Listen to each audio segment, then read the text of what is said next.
Would you rather have the problem of training new development people or not having enough business? Business is messy and unpredictable. Sometimes lonely. So lonely. So lonely. And inspiration can often come from really weird places. We pick up where the bullet point blogs and the highlight reels leave off. We start with the stories. Welcome back to So Here's My Story. I'm Jody. I'm Elliot. And this episode is coming out on New Year's Eve. Happy New Year. Of the decade. End of this year, end of this decade. Very cool. Tom, stick in some sort of New Year's Eve sound. Happy New Year! The sound of confetti falling. Yeah. Anyway, this is also the final week in this upcoming week to get into the Facebook group if you want to be part of our drawing, which will be at the end of the first week in January. So in order to get in there, you can either hop on the Facebook page and click the button to get into the group. You can get there from our website at sohere'smystory.com or text the word story to 345-345 and you'll get a link after. And I think that you had, correct me if I'm wrong, described this as super special. The super special drawing that we have yet to decide what the drawing is for. But as I've mentioned, it will include gift cards and whiskey glasses, the So Here's My Story whiskey glasses, and a bunch of other really great things that we just haven't yet decided on. Okay. You ready to go? Okay, off we go. So here's my story. A couple weeks ago, I was talking with a friend who has some issues going on in her relationship. And so she was telling me about the work that they were doing with this counselor.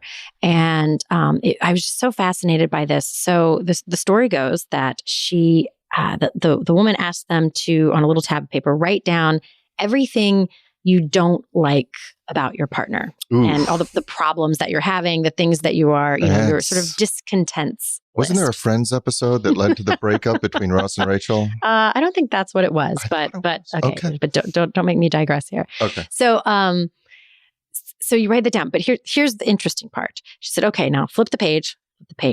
Now write down the problems that you would like to have in a partner. Oh, interesting. I know, right? And they sort of like stared at her blankly, and she said, "Well, I mean, you don't expect anybody to be perfect, right? Well, of course not. And you don't expect to be like a perfect match. No, of course not."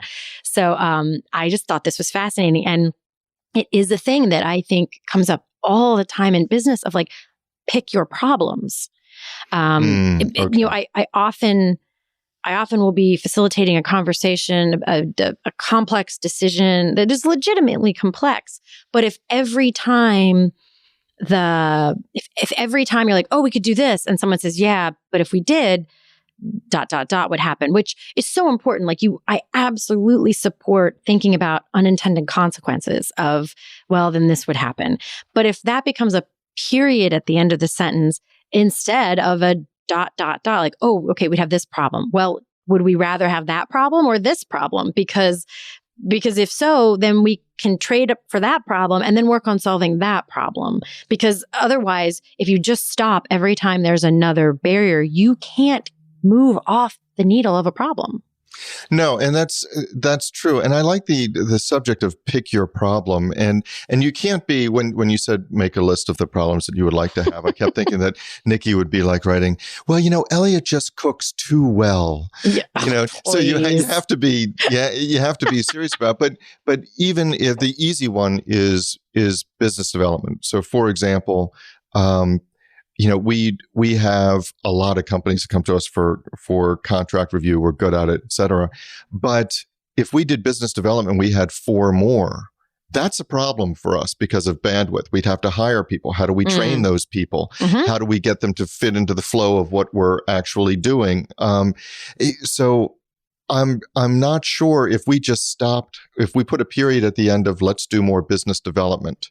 Mm-hmm. Let's try and clone this great client and get 10 more of them. That we're not prepared to deal with the range of problems that brings on. You're not, but this is my point. So we need to be doing more. We want to be doing more business development. One solution is we could hire 4 business development people. Granted, you could always start with 1, but but let's say we were going to do 4. Oh, but we would never be able to onboard all of those. That pause right there. This is the point where I put the pause. Would you rather have the problem of training new development people or not having enough business? Because you could say, no, I'll take that problem and I'll solve that problem so that I can solve this bigger problem. Right. Versus like, well, we can't hire anybody because we don't have time to train them. Well, maybe, or you could just put a little effort into solving that problem so that, it's like a stair step back to the original problem. Right. So we would have to choose. So we'd have to say, okay, number one, it's difficult to bring on new attorneys because we'd have to train them. We'd have to onboard them. We'd have to find offices for them. And we don't have, there are 100 reasons why we would stop short of our goal of getting more business. Right. Why we would accept the problem of not having enough business. Right. Or let's take the one you said for a second of, let's pretend it's not business development, but it's just hiring new people. Oh, if we hire new people, we don't have enough space for them, or we wouldn't be able to do this, or we wouldn't have time to train them. That's fine. That may be a really good reason, especially because you're not going to get a whole new office just for, that does make that sort of a less than ideal option. But so then, unless you're willing to just stay in a holding pattern on your basic problem, because if you're looking at hiring new people, it's because you have too much work, right? Like, so the initial root problem is too much work for the people that I have. Okay, so one option is hire people. Oh, well, we don't have any more offices. Let me just tell you, it's either too much work for the people you have, or you're not ever going to get to where you want to go unless you create more work. And Correct. So there's whatever it is, there is a root cause. Well, just from now on, it'll be like, there's the root cause problem. Yeah. Solution one has consequential problems that come with it. So if you just say, okay, well, we can't do that. Well, we could hire temp attorneys. I don't even know if that's a thing, but like outsource, like somebody to swoop in on a project. Oh, well, that has problems too. Fair. You can brainstorm around for a bunch of different options. But that is the point at which, when everyone just starts to get kind of disillusioned and what's the word for like not disgruntled, but like bogged down with the thought of like, discouraged, like really discouraged because it doesn't feel like there's a solution. Correct. But then that's the moment to kind of compare those consequential problems you'd have and say, well, which one of these is just a new problem that we would then solve? Right. So the issue really is, what are we resigning ourselves to? And so one of the things, and we talked about this a little bit, and the reason I'm bringing this up is because I'm so excited about it. But you and I had talked about the fact that we've been asked by viewers and we've seen on podcast groups that, it would be cool if we had some video of our podcast.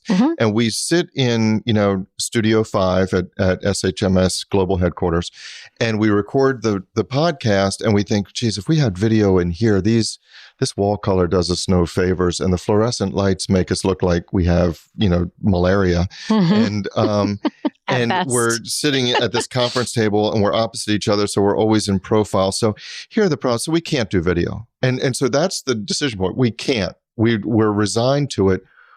Or we can actually address those problems. And the reason I said I'm excited is because we are building that media room where we can resolve that problem.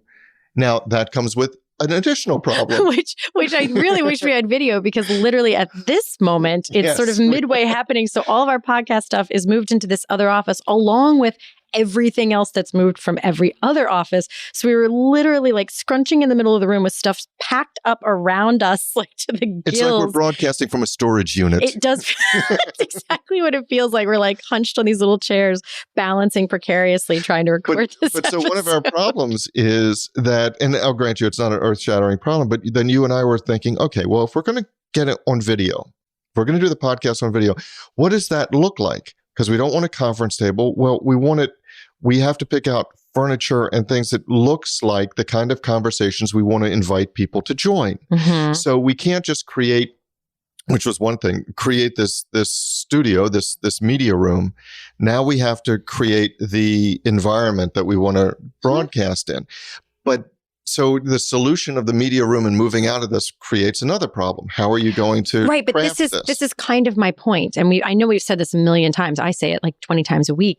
This is just like a law of nature in business. Every solution comes with a new set of problems to solve. So if you're looking for a solution that is problem-free, there isn't going to be one.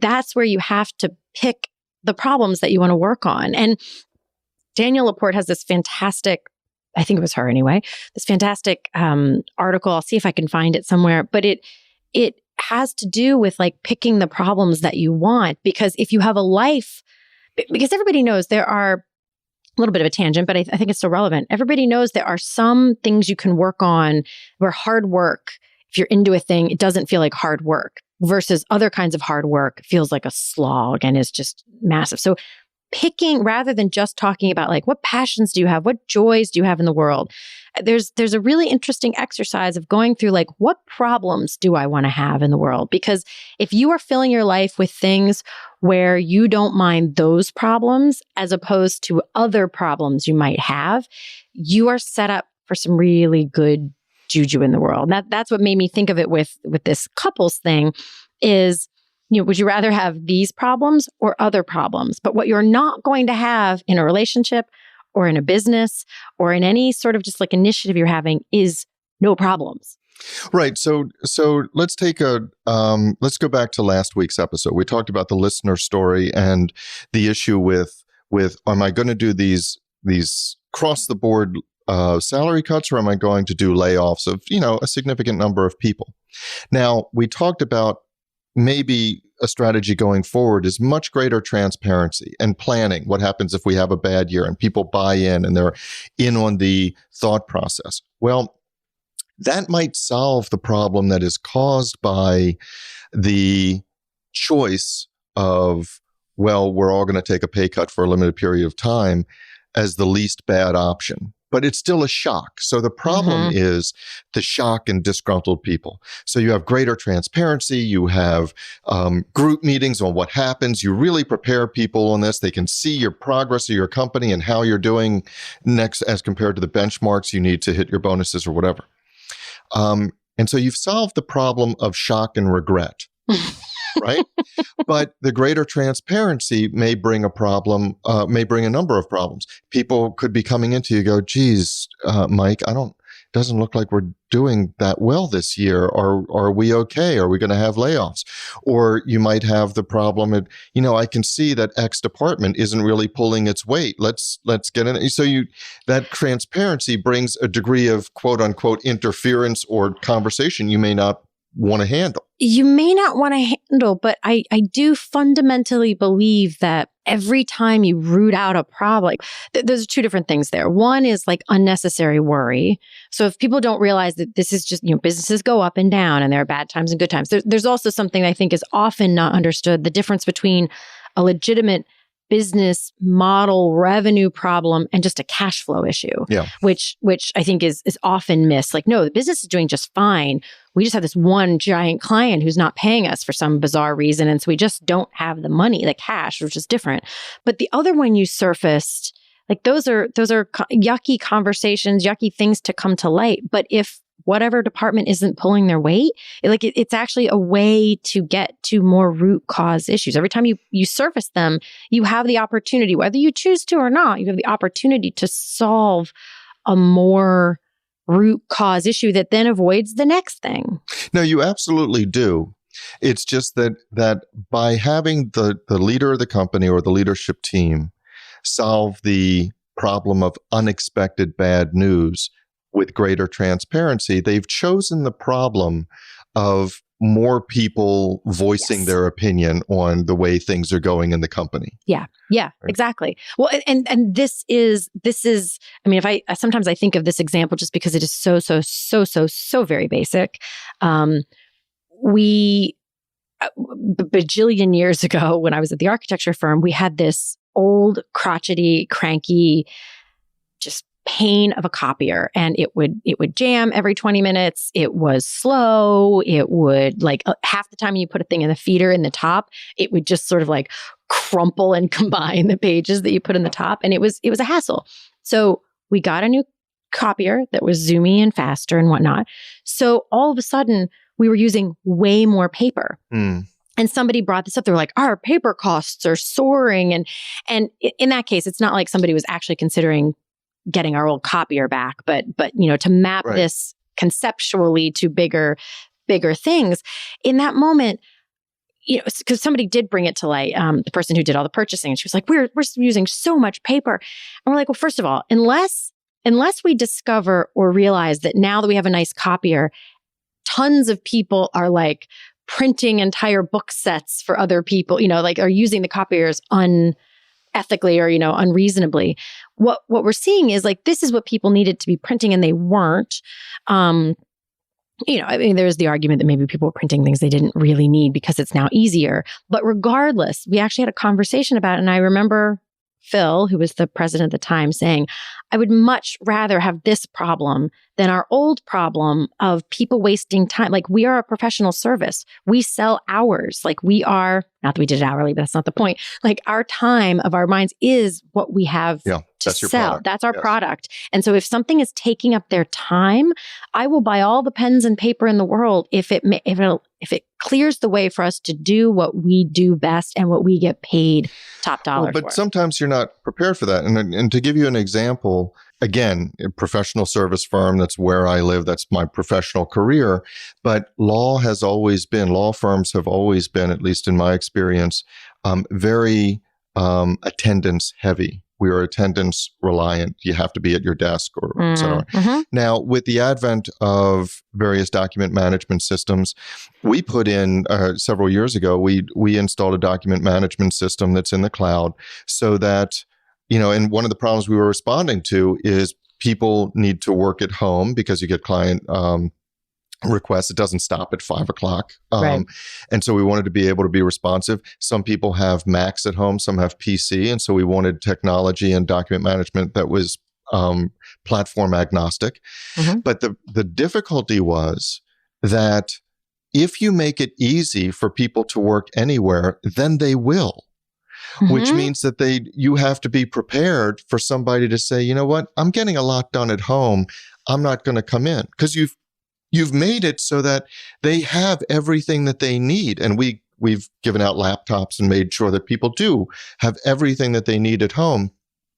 But I have to be prepared for the problem of either an empty office or that I can't schedule a meeting on the spur of the moment. Sure, come in at 2 and I'll bring in X, Y, and Z person because they might not be here. No, this is perfect because what I would love to see stop happening is back this up to the point where a leadership team or an owner or whatever is contemplating adding the technology or the whatever it takes so that people can work from wherever. Yeah. So they're at that point in the decision-making process. Yeah. If someone says, oh my gosh, but if we make it easy to work from home, then people are just going to want to work from home anytime they want. Okay, legitimate problem.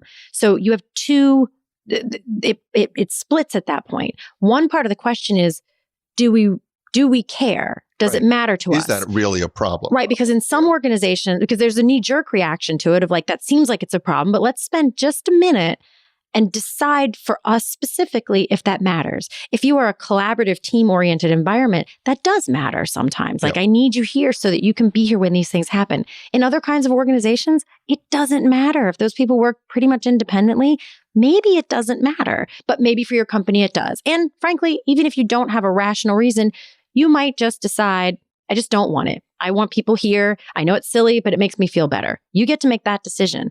But then if that is your decision, then it's just a communication problem. I mean, a communication issue. So, and an expectations issue. So, hey, staff, we know you have to, aren't always here. We're going to make it really easy for you to work from home. But just to be clear, this is not now everybody can work from home, because for us, it's important you be here. And you just set that, because what does get sticky is you put a thing, you haven't thought about it.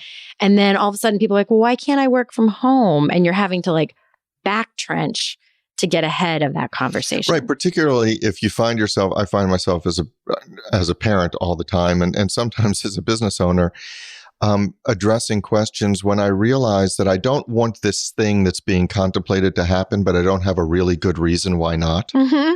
And so at times I've had to embrace that, and I've had to have a conversation and say, you know what, because I like having people in the office. I like it if a client calls, I like being able to walk to the office next door and bounce a problem off of somebody. I value the environment that we created. I'm afraid that we lose something if we're a remote company, and I'm not prepared to go that way. Right. And here's the interesting thing. And then the part that I said I want to put a stop to. So there are all those like pieces there. You can now have that whole conversation and make the decision. What drives me crazy is when somebody says, hey, we should make it easy for people, solving the problem of, gosh, our people aren't always here and sometimes they need to answer a thing, but it's really hard and frustrating and complicated for them to do that because they don't have this technology. And then someone says, yeah, but if we make that easy, then they're going to work from home.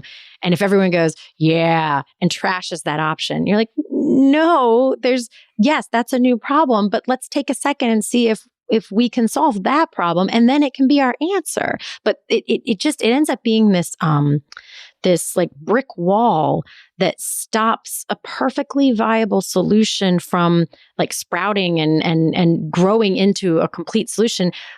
Because, and this is kind of my point here, I have this feeling that people think solutions are supposed to be problem-free, but it really is true. Every single solution comes with a new set of problems, and you just have to decide if those are ones you want or not. So that's our story. But the discussion doesn't have to end here. No, it does not. In fact, we don't want it to. No, we don't. That is why we actually have our private Facebook group, which we started to make sure that we could get your comments, your rants, your thoughts, your stories. Your stories. You can find links to that group as well as show notes and links to subscribe via email and how to find us just about anywhere you can possibly find podcasts at sohere'smystory.com. And you can also find us on Facebook and Twitter at SHMS Podcast. And since we know it takes a village. Yes, it does.